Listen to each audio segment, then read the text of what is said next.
Hey, what's up guys? Gons here for the Face Like the Sun channel. When YouTube really started to crack down on truth tellers on this platform, many of us went to Patreon, and one of the Patreons that I support is Sean from SGT Report. I just recently learned from one of his recent videos that he actually has some education in journalism, which makes sense because his work is phenomenal, and I'm really excited to have him on for a few minutes here. Hey Sean, thanks for coming on for a few minutes, man. Gons, thanks, man. I really appreciate that. That's nice of you to say. And just so you know, I've always looked up to you. I love you as well. And I copy you now. You know how I do that? You know what I do? I copy you. I say, this is Sean here from the SGT Report YouTube channel and sgtreport.com. That's right from Gons. Yeah, I guess I'm dropping the YouTube part of it now. I'm trying to un-YouTube myself, which is I know all of us are trying to do here. Moving over to Steemit. Yeah, you know what? Interesting you bring that up. There's a part of me that is skeptical, and maybe I've been listening to the wrong, podcasts or wrong people. But there are some folks who are very skeptical of Steemit, that there isn't people that have been critical of the white papers, and they have described it as a barely legal Ponzi scheme, is what one person, and I'll find the source and link it in the description. I don't have it in front of me, but there might be some early people that make money out of this, but it's not going to work otherwise. I'm reading a lot of the posts around this, and a lot of people are saying, oh, the white paper. Oh, yeah, no, the economics of this are sound. No, they're not sound. They're not sound at all. This is a get-rich-quick scheme that isn't for you. It's for any of the people that were like in way too early. In some ways, it's a pump and dump. It's just using social media. It's using content to create the pump. Yeah, some people are going to make some money off of this, but come on. It's ripe for being gamed. What do you say to some of that? I know we're kind of kicking it in with a random thing here that we didn't discuss before, but no, that's okay. I don't know. I think it could be just that.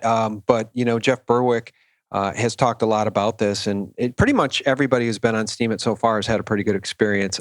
I have noticed though, and this is kind of ironic, and I've made comments on this on two of my videos that I posted there now so far, is that in some ways the fascism on Steemit is worse than the YouTube fascism, because at least on YouTube, you know who the enemy is, right? When they demonetize us, and I'll give you a great example of that here in a second. But on Steemit, they have these people called whales. These are people that have been on since day one and have built these giant Steem accounts. And I guess you can use your Steem in downvoting and other things to literally get rid of content. So one of my recent videos, and I believe it's this actual one that I'm going to cite here on YouTube too, so it's really funny. And it's this title: Did Clinton and Podesta order the murder of Seth Rich?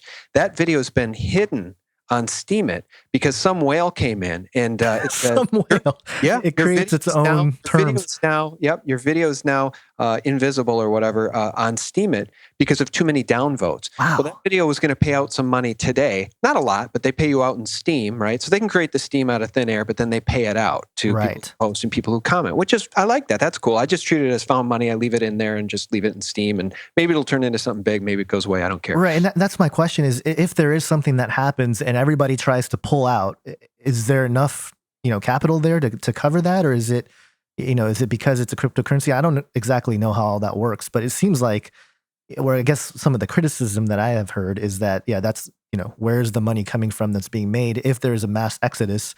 Well, yeah. Yeah, and there is a market for Steem now, just like there's a market for Ethereum and Bitcoin and all of that. And so you can go in the open market and buy some Steem with US dollars. But what's interesting about the Steemit platform is that if you're on the Steemit platform and you're posting content and it's getting up views and comments, you're being paid in Steem. And then what you can do is you can transfer that Steem to Steem Power, and it gives you more voting rights. It gives you more power, and it actually pays out. So I guess my understanding of this is, let's say on a daily basis, they're creating X number of Steem. The people that have converted their Steem to Steem Power get 90% of that. And then the other 10% goes to new users. So that's how you get these whales, because they're building up all this Steem power. I've seen some accounts, some of the people that have downvoted my stuff and made it invisible because of their power and literally taken away.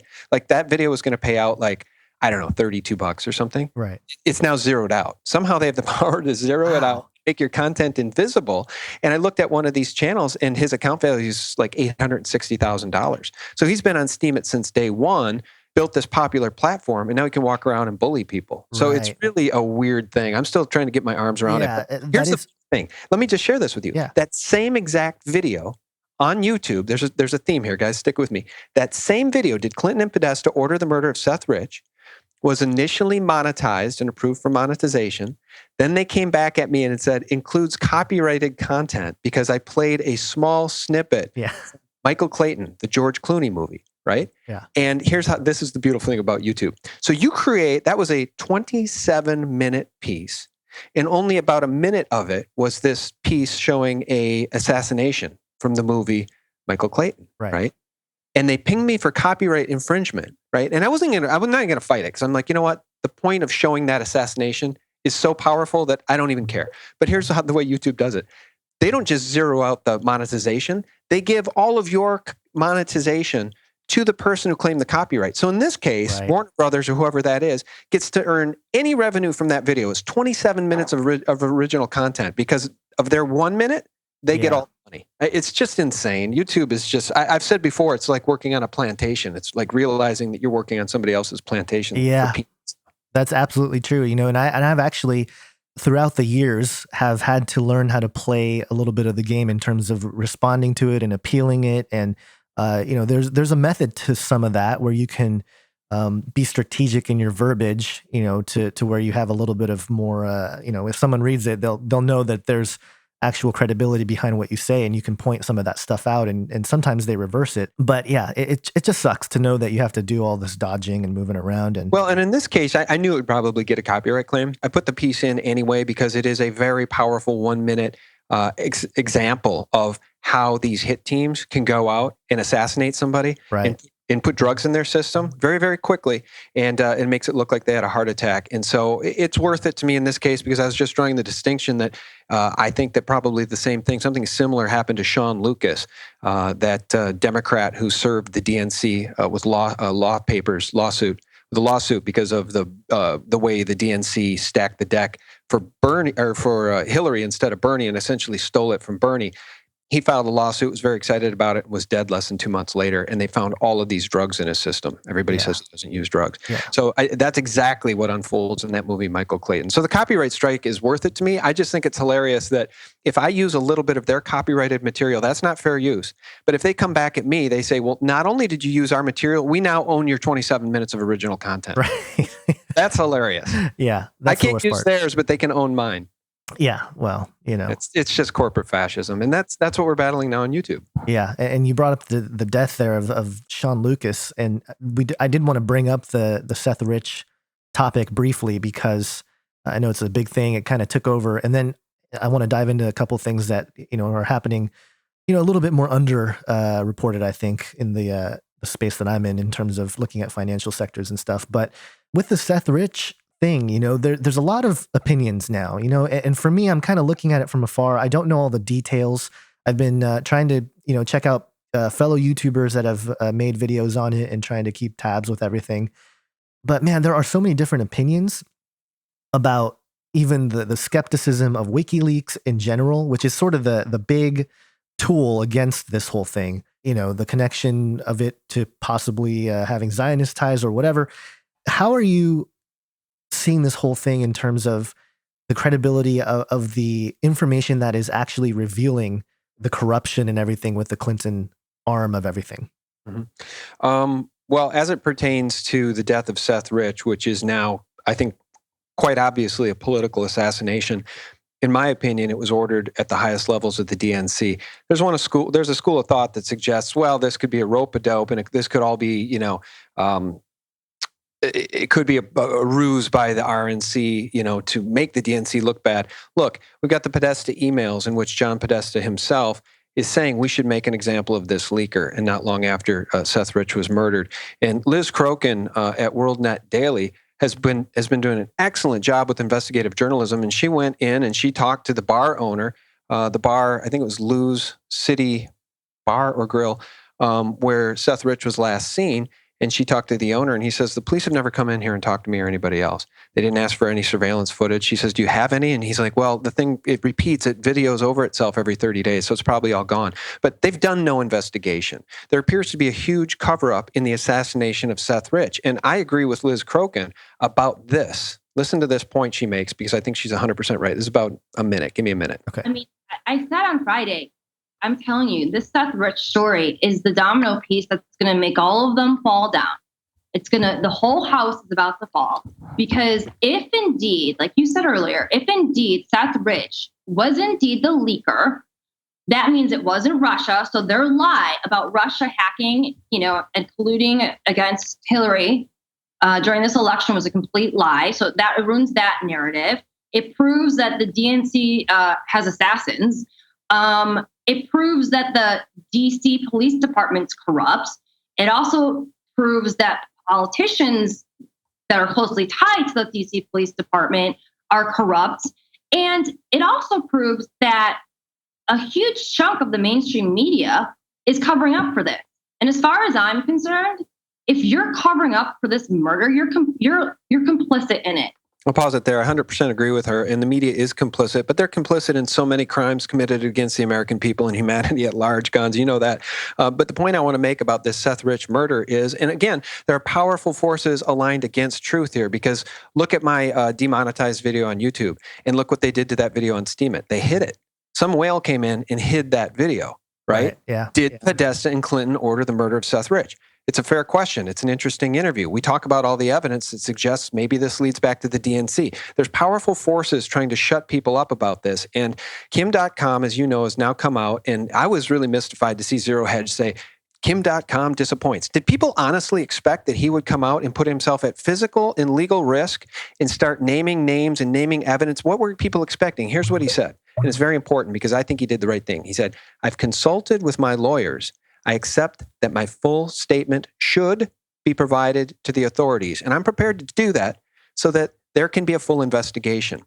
My lawyers will speak with authorities regarding the proper process. If my evidence is required to be given in the United States, I would be prepared to do so if appropriate arrangements are made. I would need a guarantee from Special Counsel Mueller on behalf of the U.S. of safe passage from New Zealand to the United States and back. In the coming days, we will be communicating with the appropriate authorities to make necessary arrangements. In the meantime, I will make no further comment. Now, the original title of that post is Seth Rich was a hero. I know that Seth Rich was involved in the DNC leak. What more do people want? He's a famous rich guy who has a lot of credibility, who has been endlessly harassed by the U.S. government because of his mega upload business. And here he's saying that he knows that Seth Rich was the DNC leaker that provided 44-some thousand emails to WikiLeaks. What more do people want? That to me is a smoking gun. He has smoking gun information. So now, are the powers that be in our government going to compel him to come here and give his full testimony and all of the evidence? Because that's not what the DNC wants, I can assure you of that, which is why he's very smart to say, I need a guarantee of safe passage. Can you imagine, Gons, having the information he has and going on the world stage and essentially pointing your finger at people like Podesta and Clinton? The Clinton family being known murderers. I'm sorry, look at the Clinton body count. Right. So he's very, very courageous. And for him to be taking heat as, under-delivering, people are out of their minds. This is very, very important information. And thank God Kim.com is willing to come out and put himself at risk. Yeah, it's really interesting because a lot of us, I think, sit behind a microphone and we, are able to criticize like, well, this or that with the drama that's happening on the world stage. But then, we don't consider, hey, if information landed in our lap that requires some kind of action publicly to really bring justice, and bring the truth out, and putting yourself at risk, putting your life at risk, you would consider it in a different way. You would handle it a different way. You would know that this stuff really happens. People really do get caught up in these sorts of situations. So, I didn't mean to belittle the drama happening. Oh, no. But I do understand. Yeah. Others have, though. And I know. I think I can see both sides of it. I think there is some credibility to the idea that, hey, this is all just a distraction for a lot of other stuff going on, which is partly true. But at the same time, it is kind of the political staging. It's always been, at the center of our attention in terms of, because it does affect us ultimately, how governments are formed, how laws are created. It affects our culture. It does affect us in the bigger scale of things. So I don't think they're to be completely ignored. I want to say one thing about that. You're right about the wag the dog. I was thinking about this last night, and it really deserves a video. You should probably do it, or I'm going to try to make time to do it. But I have to go back and get my ducks in a row because there is this wag the dog component, which I think would be really interesting to do a video that said, okay, WikiLeaks, Clinton, Haiti, Podesta. everybody in the alt media turns to that. And then they go, WikiLeaks, Pizzagate, Podesta. And then everybody goes and chases that dog. And then they go, what's another example? The Manchester bombing. And everybody goes in that direction on the back of the Seth Rich thing. I mean, we all keep switching directions, and we'll focus on this stuff, in perpetuity until the next big thing happens. And then we forget about the Seth Rich thing. And we go chase this other shiny ball, but then we come back to the Seth Rich thing. So I think you're very astute in just, trying to keep, your eye on the larger picture. Are we being manipulated? And we might be. I think we all know that we are being manipulated in many, many ways. But the Seth Rich thing to me is a very, very important story, because I think it speaks to and Liz Crokin said it. If this is true, then it proves, in her words, that the DNC has assassination teams, right? Yeah. Look what happened to Scalia. I think it's very possible that there are assassination teams that are taking people out. Sean Lucas, Seth Rich, possibly Scalia. Yeah. So these people need to be brought to justice is all I care about. Yeah. And I think people don't realize also how easy it is to actually, call a hit on someone with the black markets and everything happening now. And I think there's a certain level of transparency that, people are asking for. And in terms of governments, especially, that's been, obviously that's been the case forever, but it's going to start happening, especially with the digital switchover. As everything becomes more digital, things like the Clinton whole regime, I think, has to go down, because, they were part of their problem with not being able to keep stuff hidden is their naivety, I guess, of technology and how it works and how easy it is for information to spread and get shared. And it creates this world of transparency. And I think the world of financial stuff that is happening. The same thing is happening as we talk. I mean, we're looking at just today as we record this, Bitcoin is up almost to 2,500, and Coinbase was like shut down for like an hour or something this morning. I mean, it's crazy all the stuff that's happening in the digital world. And I wanted to get your take on it, Sean, just briefly, because I know a lot of your bread and butter was in the looking at finances and precious metals, but also now with cryptocurrencies entering the mix. It seems like everyone's talking about it, and I just kind of wanted to get your take on how we should handle this whole new craze of cryptocurrency and Bitcoin and all that. Yeah.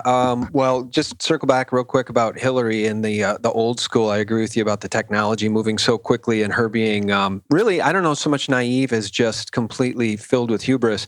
Because, well, that too, yeah. Right. But I mean, I think she and Podesta, and I think when she thought that they might lose the election and she was starting to get some reality was setting in, I think that she screamed at people and said, if we don't win this thing, we're all going to be in nooses. And I'm paraphrasing, but I believe that she has had a license to kill for all of these years, and she would have continued to have a license to kill and cover up these types of murders had she gotten to the White House, and thank God she didn't get there, because now there is a changing of the guard. Say what you want about Trump, but at least Hillary's not in there stacking the deck at the FBI and the DOJ with people she wants to be there. So hopefully we'll see some justice as it relates to that. Now, as for precious metals, we continue to tell the story, which is a quantifiable story of the Wall Street big bank manipulation of precious metals through the COMEX and the LBMA, where they literally fix the price. 5-6 banks collude. Well, that's the way it was for 100 years. Now, just recently, they turned that system over to a new electronic system set by CME Group and Thomson Reuters. Don't ask me why Thomson Reuters would have anything to do with that, other than that is part of a Rothschild, part of their portfolio is Reuters. But the electronic fix, those two companies are now backing out of that. So the information we have is that the LBMA really has no precious metals left. And that is supposed to be a physically traded exchange, the LBMA, the London Bullion Metals Exchange or Association. And so they've been setting the price of physical silver and gold twice a day for 100 years. And they don't do that with any other commodity. So they can't let silver and gold do what we see Bitcoin and Ethereum doing, because that would be literally, so if Bitcoin and Ethereum right now are a canary in the coal mine, telling us a very important story, if silver and gold did it, that's a story that absolutely could not be ignored by anybody on the planet, especially governments. It would tell a very important story about the near-term death of the petrodollar. So what they do on the COMEX is they throw hundreds of millions, in some cases billions of ounces of paper metal at these precious metals, sometimes on a daily basis, to drive the price down or keep the price capped. So if silver and gold traded freely, and we do believe that someday that will happen again. I don't know if it'll take a complete banking collapse. I'm not exactly sure when that'll happen. Many of us have been predicting it for a long time. It hasn't happened. But if silver were allowed to trade freely, it should be doing really what Ethereum's doing. It should be going from 7 to 20 to 100 to now close to 200. Right. Ethereum's done that in a couple of months. And we can talk about maybe why that's happening. But silver and gold, I believe, they've been real money gonz for 6,000 years. That's not going to stop. China and Russia still continue to hoard gold hand over fist because they know there will be a changing of the guard. This monetary system that we currently suffer under is not going to go forever. But what I would caution people who are listening to know is that when I say suffer under, we've actually been gifted as Americans with the world's reserve currency, which is why the government has abused it to the extent it has and run up $20 trillion in debt. But all of that money, that's funny money banking paper. That's all debt. So when this system collapses, if you don't have something tangible, you could end up really starting over from zero. And if anybody wants to know what that looks like, just look what's going on in Venezuela right now. Children are starving. People are eating their pets. Their currency has no value. But if you live in Venezuela and you have a stack of silver that you bought 5, 10 years ago or 2 years ago, you have some way to get food and to get, to survive. So that's just one example. And then we can talk a little bit about the cryptos if you want. Yeah, and I guess there's a connection point there where you brought it up, but CME, Thomson Reuters, back in March reported they're stepping down from providing the lender's silver benchmark. Right. And then within a month, they announced how this Open Markets article that I have here, Open Blockchain is Changing Gold Markets. That was April 11th. And quoting Sandra Rowe, who's the head of digitization at CME Group, it says here that when you purchase RMGs, which is the Royal Mint Gold, you will effectively have real gold that is allocated from a direct ownership standpoint that is completely reserved. There is no hypothecation. Hold on. How do you say that? Hypothecated gold is when they lend your gold out to somebody else and they give you a paper promise. And rehypothecated gold is when they do the same thing to the other guy. So you got a chain of 100 people having paper promises for 1 ounce, and that 1 ounce lives somewhere else now. So that's rehypothecated gold. It's been rehypothecated maybe 99 times for every 1 ounce in the vault. Right. And then it says there's no lending on that gold. There will be enough physical gold to represent all the RMGs that are issued. So is this a changing of the guard where they see the writing on the wall in terms of dollars? And so now they're moving everything over to the cryptocurrency space where they have that fluidity of cryptocurrencies, but then have it still be backed by precious metals?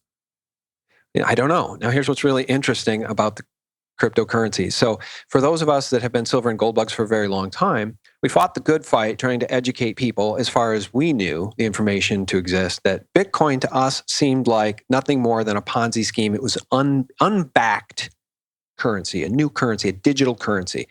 Many of us who are aware of this coming beast system and maybe the plans of the New World Order, Illuminati, the satanic system they want to bring in, we know that these bankers, these international bankers, want to take our currency from us, and they want us to have digital currency because then they have full autonomy and full power. Right. Now, so that's one reason to sort of have been, I don't want to say fearful of Bitcoin, but skeptical. Yeah. And then the whole other scenario is, who created it, and we can get into the Satoshi and all that. But, there was a school of thought that still exists that maybe CIA is behind Bitcoin. Because if you can brainwash and get everybody excited about these cryptocurrencies, you've won half the battle. Right. You're already halfway there. If you can get people chasing cryptocurrencies and transferring their US dollars into cryptocurrencies, then isn't that step one of getting us all into a digital currency? But you're not going to have any blowback when you take the dollars away. Now, we can see what's going on in India. They've taken all of those paper rupees away. I mean, they said if you have whatever the denomination was, let's say it's the equivalent of a $50 bill here or higher, you had a week to go into your bank and transfer those into smaller notes worth less, or your $100, $50 bill was going to be valued at zero. Right. That's the power of these stinking, rotten criminal governments. So I think that day may be coming for us too. So the cryptocurrency thing is very interesting to me because I've just recently sort of made this thesis to my listeners and said, look, maybe, this goes back a year when I said, look, we need to be intellectually honest about what's going on here. If what's going on here is authentic and real, then these cryptocurrencies, these blockchains are going to provide autonomy. They're going to provide privacy. They're going to provide a decentralized way to get away from these central banks. All a good thing. So maybe you should put a little, dip your foot in the pool. If they go, because at that point, Bitcoin had, gone to 1,200 all-time high, and it pulled back to like 250. Right. And so I bought my first, couple Bitcoin at like 400, 450. And I had made that video saying, this is why I'm doing it. I don't know where they're going, but if they skyrocket back up to all-time highs, I don't want to be left behind kicking myself because I wasn't willing to reevaluate what I thought of them, right? I'm always trying to challenge myself and be critically honest or, do some critical thinking. So that's the case for Bitcoin, and maybe getting in on something that was going to explode higher. The question remains, is this a tactic to get us all into digital currencies? Because what's going on in Ethereum is even more incredible. And I bought some Ethereum. It was sitting, I could see it at Coinbase for 6 months, Gons, at 7 or 8. Yeah. And I wasn't curious enough. I wasn't intellectually curious enough to learn about it until it spiked to 20. I quickly did some research, so I bought a couple dozen at 20, and it skyrocketed higher ever since. Now, here's what I found out. Here are just the list of attendees at a recent Ethereum conference. You ready for this? Mm-hmm. You've probably seen the list. I have. Many of them are banks. BNY Mellon, Bloomberg, ABN AMRO. Okay, you've got CME Group. Remember them? Yeah. Those guys from the LBMA. You also have on here Microsoft, NASDAQ, Procter & Gamble, S&P Global, Scotiabank. That's a famous bank with a bullion vault in Canada. In Harvey, Oregon, a commentator who lives up there, precious metals commentator, had a dickens of a time getting his precious metals out of that vault. That's a story that's about 4, 5, 6 years old. Thomson Reuters is part of this, Swiss Re. So you have all this interest in Ethereum. And it begs the question, what are these guys up to? Number one, because I'm skeptical. But number two, I'm not going to be so obtuse that I'm going to let Ethereum go to, $1 million and not have a few, right? Exactly. Because it certainly could. If they're going to try to corral all of these US dollars into these cryptos, I mean, think of this. Take advantage. Ethereum has gone from 7 to roughly 190 or whatever it's at today in a few months. It went from like 80 something to almost 200 in a week. Yeah, this week as we record this. That's crazy. Yeah, and it is crazy, and I wouldn't advise anybody to go out and put any money in this that they can't afford to lose. But what I would say is this. After that run, it still only has a $17 billion, $16 billion market cap. Right. We're talking about trillions of dollars and trillions of yuan around the world in yen and, name your currency. And they're all falling in the face of endless debt and endless printing. So if any of this money is going to run into the cryptos, you could see that $17 billion market cap go to $100 billion or $500 billion in short order. Yeah. Because it's a finite space and there's all sorts of money on the planet. So I don't know. It's an interesting story. I just wish that I had been less obtuse and more intelligent back at 7 or 8. Yeah. Well, full disclosure, I actually, because I've been looking into this stuff, I bought one Ethereum coin at $20. And then I sold it at like 22 because I was reading stuff about Coinbase and I'm like, I want to get out of this. This is, that's enough for me.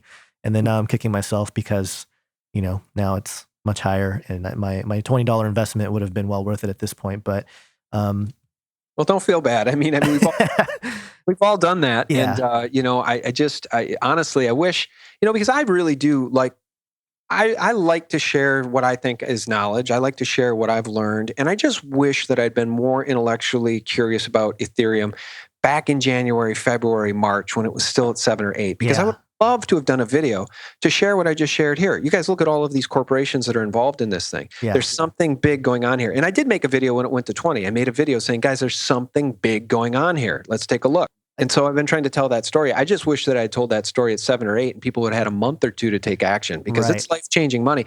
Get this, man. Anybody who put $70,000 into Ethereum at 7, if you bought 10,000 of them, you're now sitting on around $2 million. Oh my gosh, that's crazy.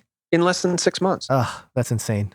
No, it's life-changing money. And but, again, this may be a bubble. I don't know what this is. I mean, I think the Ethereum blockchain and the technology is incredible. And by all accounts, everybody that I've listened to and everything I've read says this is a big deal and it could someday be worth far more than Bitcoin. So I don't know. I just have a little skin in the game because I don't want to be left behind if that's the case. There's some passages that come to mind for me, which is, be wise as serpents, gentle as doves. And it applies here, I think. I think being wise as serpents, because obviously those companies, those corporations, we know who they represent. Ultimately, they're not in it for the best interests of humanity. So if they're getting in on it, but this is a transition period also, we have to think about that and what being wise in those days means.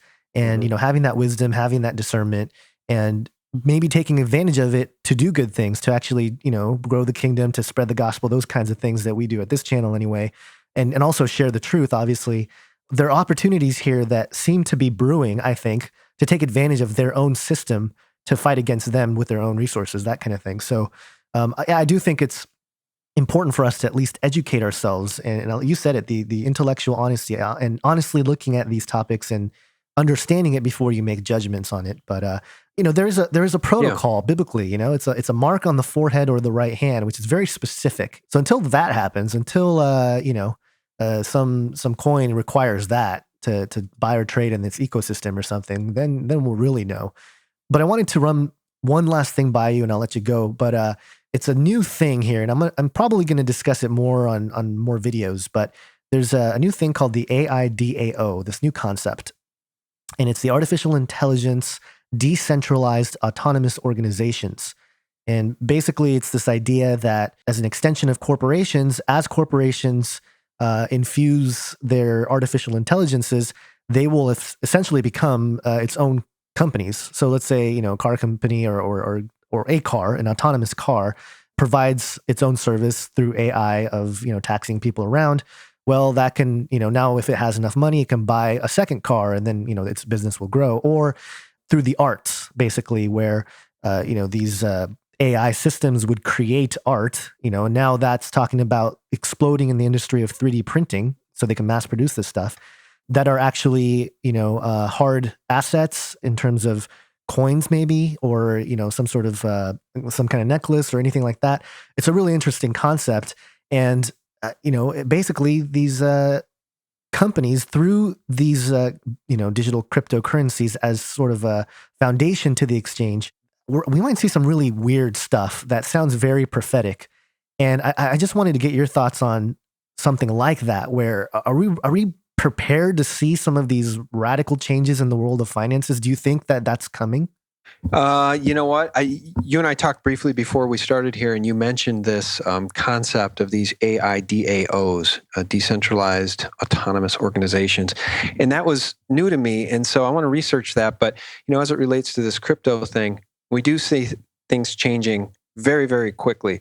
And I want to circle back on one thing I said as it pertains to cryptos and maybe the Bitcoin, CIA, whatever the bigger operation could be in the case of the cryptos. I think the success of Bitcoin has inspired very, very bright people, entrepreneurs, to come up with other forms of cryptos, other blockchains that may not be related at all to intelligence agencies. So I just want to say that, because whatever's going on with Ethereum and blockchain and Bitcoin, there are dozens of other cryptos. So tread lightly in the space, do your own research before you jump into any of them, and don't put money to work in any of these that you can't afford to lose. Now, that said, as it relates to what's changing, this autonomy between these decentralized organizations that you're describing, this whole AI component, I think, is very scary to any thinking person, and particularly Christians. And what I would say is that the bankers can see what's coming because of robotics, because of the essentially the deindustrialization of humanity. I mean, they're the technocratic takeover. The technocratic takeover. They won't need us anymore. I mean, think of what they've been calling us for years and years and years. They've been calling us human resources. You work for a corporation, you're not a person with feelings, you're a human resource. Right. And so now what they're trying to do, and this is becoming more and more real every day, because they know these jobs are going away because of robotics. They know that all of this is going to happen with AI, and they're not going to need us anymore. So what are they going to do in the meantime? They're going to pacify us with universal basic income. And anybody thinks that that's just happening in, the third world as a test or whatever, need look no further than Ontario, where about 4,000 low-income participants in Canada province will receive monthly payments to assess whether the program can provide stability and positive changes. Ontario plans to launch universal basic income trial this summer. So they're going to do it. They're going to try to pacify the populace with the fiat money, because it's all worthless anyway. Yeah. They can print as much of it as they want. And they're going to, I think, try to pacify humanity to the degree they're able. And I've said this for a long time, Gons. If we had benevolent dictators, because we have dictators and they happen to be malevolent. They don't much care for humanity as far as I can tell. And according to, what's the name of that banker, the Dutch banker, Ronald Bernard, They are Luciferians at the very top, and they hate humanity. They loathe us. So if their long-term plan is to maybe do away with a bunch of us, in the meantime, they're going to pacify us with this universal basic income. They're going to try to pacify the masses. And I think that's really, really, really scary, because a pacified populace is a populace that will not fight back. And as all of this AI rolls out, I mean, look what's going on at the Pentagon with DARPA. They're literally building Skynet. I mean, look at these incredible robotics they have from Boston Scientific. Yeah. This stuff is moving so fast that I don't think in much more than 10, 20 years, probably 10 years, Gons, I don't think it'll be beyond the pale for them to have the technology that we see in the beginning of those Terminator movies. Yeah, absolutely. Yeah, for sure. Robot soldiers, all autonomous and under the control of one diabolical centralized location like the Pentagon. It's really, really scary stuff. And it's really not the realm of science fiction anymore. It's moving so fast that people would be surprised to know what's out there. Yeah, it's crazy. And you mentioned Canada with the universal basic income.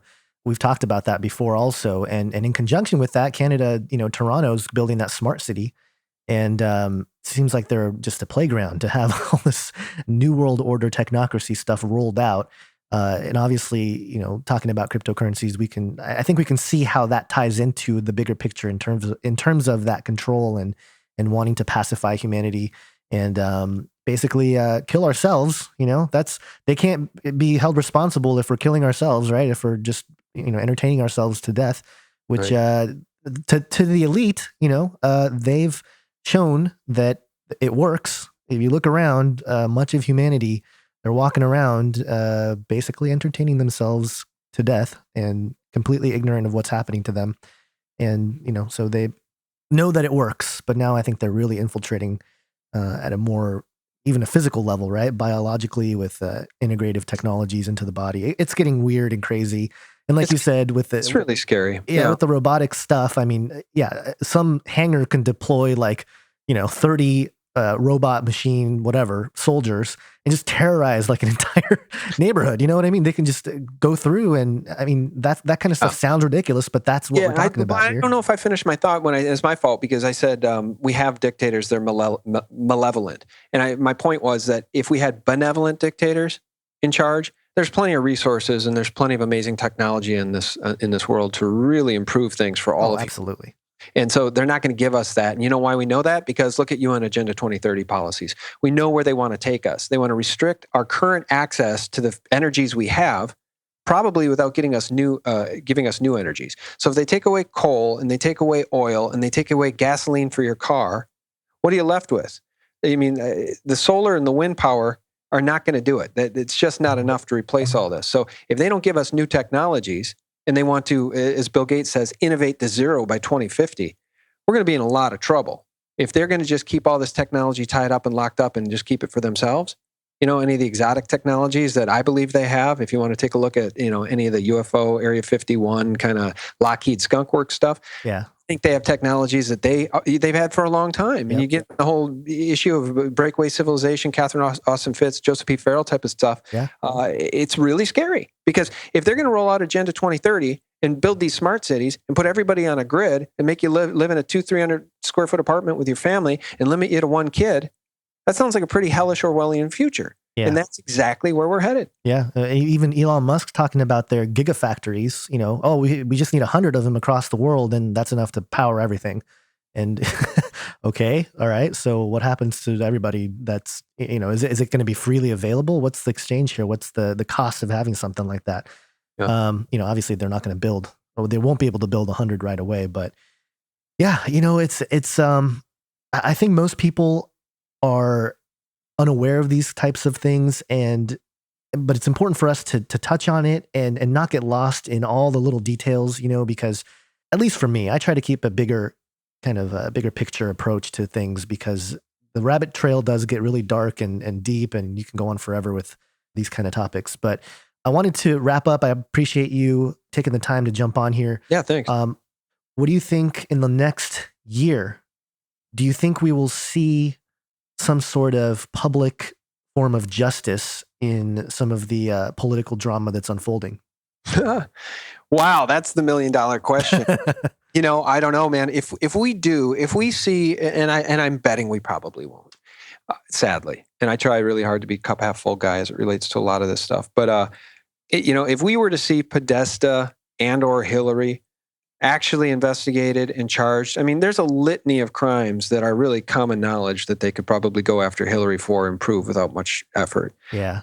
Aside from this whole Seth Rich thing. So, I mean, if we were to see that happen, it would really, really, really give many of us a giant glimmer of hope that this deep state is not all powerful, omniscient, and unbeatable. Right.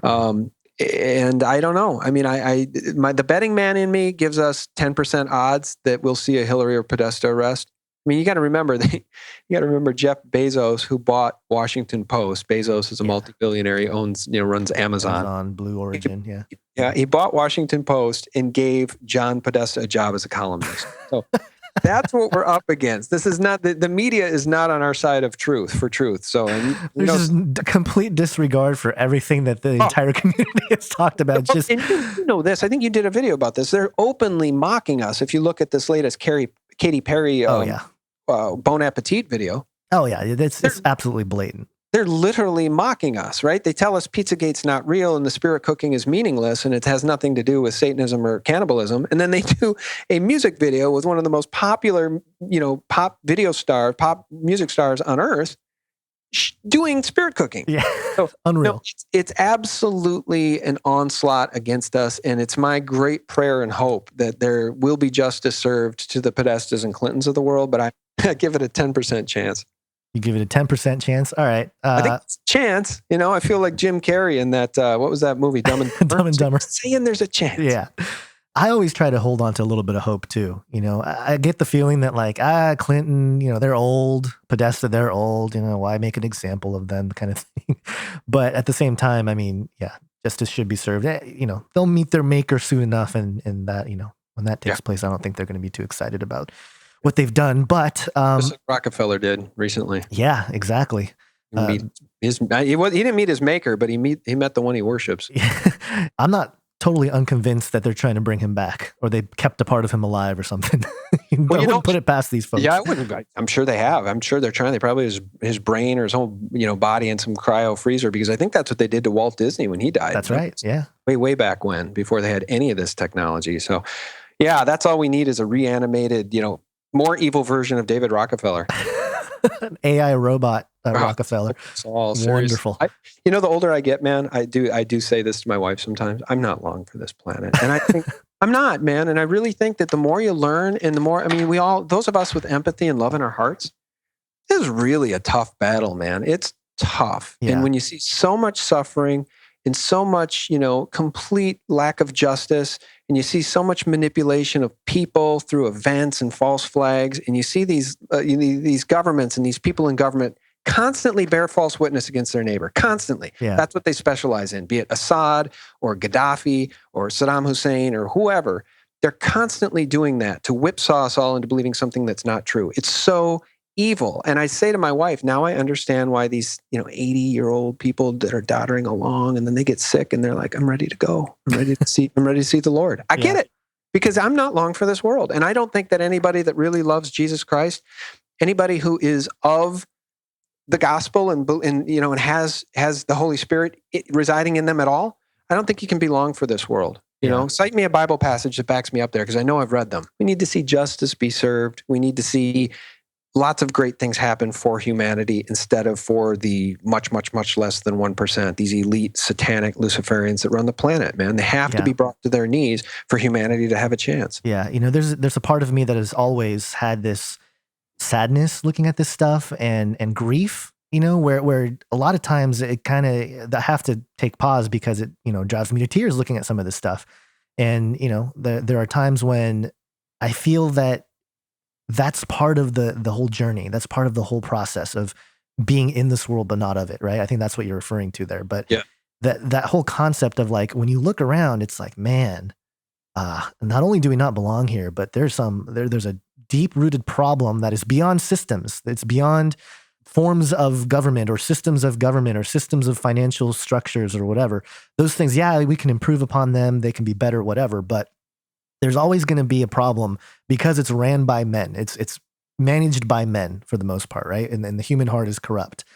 And so all those sort of theological concepts about sin and everything, it really does make sense. But then when you make sense of it, it's really sad. It's a real deep grief that you feel. And then you realize that there is a solution, and that solution transcends everything, that these problems here are temporary, they're fleeting. And ultimately, there is a glorious heaven that awaits us. He's going to wipe away every tear. That kind of justice is what we long. Whether you're a Christian or not, you long that justice in this world. Especially those of us who are awake and looking at these things. And that's kind of the great hope, right, that we find in the gospel. So yeah, no, you're 100% right. And I did find the quote that was sort of in my mind, and it's close. It's 1 John 2:15, chapter 2, verse 15. Love not the world, neither the things that are in the world. If any man love the world, the love of the Father is not in him. And these people that Ronald Bernard talks about, these people are not only of the world, they're of their father, the father of evil, Satan. They love Lucifer. If anybody has not heard that incredible interview, it's Dutch banker Ronald Bernard for 30 minutes, 40 minutes, talks about how he was at the very top of the banking elite, and he had a frozen conscience, and he was happy to victimize people to make money. And it wasn't until he was invited to one of these rituals where they wanted him to sacrifice a child that he woke up and his conscience was unfrozen. And he says in his own words, it broke me. It woke him up, it broke him. And he left that life. And it's amazing that he's alive. It's amazing they haven't assassinated him. He's gotten the truth out, though, before they could. And it's an incredible story because he says somewhere in the neighborhood of 8,000 to 8,500 people run this world. And he said when he was at that bank, he could see where the money was coming and going. And that's how he tied it all together. Wow. He could see the money going from intelligence agencies to terrorist organizations to big international banks and back and forth. And when you see the money, when you see the flow of money, it tells a much different narrative than what we're told by the mainstream Mockingbird media. So that Ronald Bernard interview, folks, I don't care if you're a Christian or not, particularly if you're not, please watch it. It is absolutely incredible. And it'll tell you everything you need to know about who's running this world. Well, there you go. Where can people find your work? Well, please check us out at sgtreport.com for real news 24/7. We really try hard to serve up actual news, real news, the antithesis to what Google and Sundar Pichai would call fake news every single day. And we do that with my original work, and we do it, posting things from Ugons and other people that are truth tellers out there in the alt or truth media. And then you could check out my Steemit SGT Report. Check us out at thephaser.com. That's a site where I serve up videos myself that I select. And then the real easy fix for you is to go to thelibertymill.com. You'll see a wide variety of excellent news items there as well. But sgtreport.com is the main page, and of course on YouTube. All right. I appreciate you coming on, and look out for those whales. Yeah, no, they're vicious. All right. Well, I appreciate you having me on. I always love talking with you, Gons. Thanks. Right. Thanks, Sean. So there's my conversation with Sean from SGT Report. All the links to his stuff will be in the description section. And again, he's one of the guys that I support on Patreon. So definitely consider doing that. And also consider supporting me and the Face Like the Sun channel as well. I'm still looking into Steemit and Minds.com and trying to decide where to really move the platform. There's one place that I forgot to mention, which is BitChute. And BitChute is kind of cool because you automatically have all of your videos that you post on YouTube get backed up.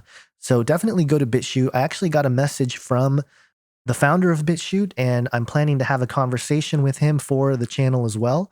So perhaps I'll do it as a live stream, super chat. That way you guys can interact and ask your questions as well. But in the meantime, definitely check out BitChute.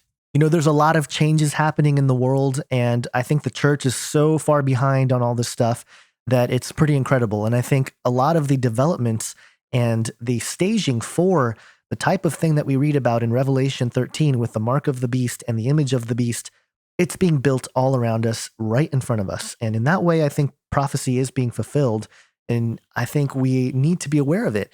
Now, in the meantime, again, as I mentioned in the conversation here, until they issue that mark on the right hand or the forehead, or else not be able to sell or buy or do anything, we have to traverse in this world system. So think about that, and think about being good stewards and what that means, and being wise in this world, not to control anybody, but just to be able to traverse and do the things that you need to do to spread the gospel, to love your neighbor, and to love God.